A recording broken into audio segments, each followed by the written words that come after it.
Hello guys, I'm back for another video. Sorry I haven't been posting for a while. Just had a lot going on and I'll show you in this video. So first of all, our Siberian goldfinch appears to have hurt his wing. Hopefully we'll be getting that sorted soon. We've started to sort most of the pairs, as you can see.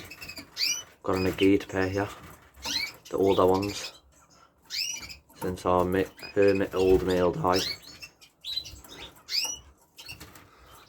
Got a red mosaic pair here. We're going to try this male again, even though he had no babies last time.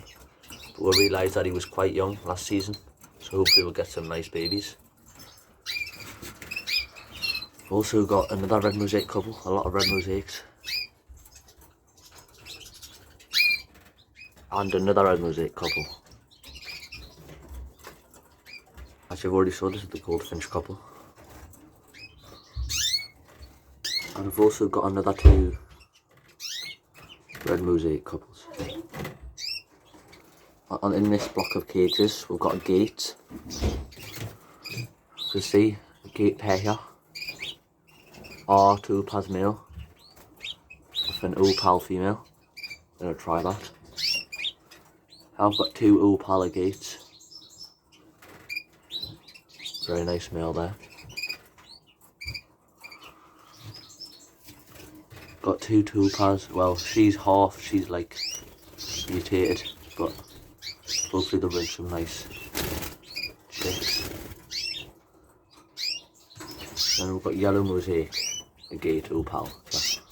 Very nice birds. In the flight, we've had a big change to the flight, as you can see. Put a red back down here, and we're planning on breeding him with her. Also got the baby of the yellow mosaic agate here. We're planning on breeding him with this siskin female here. Also a very beautiful bird. As you might have noticed, we've got these little spaces. So I'll show you what's going on. We're trying to cover it up to give them more privacy, as you can see. Got up here, also got a nest in there. Tried to cover it up. So this is the other side. It's quite similar, but another different.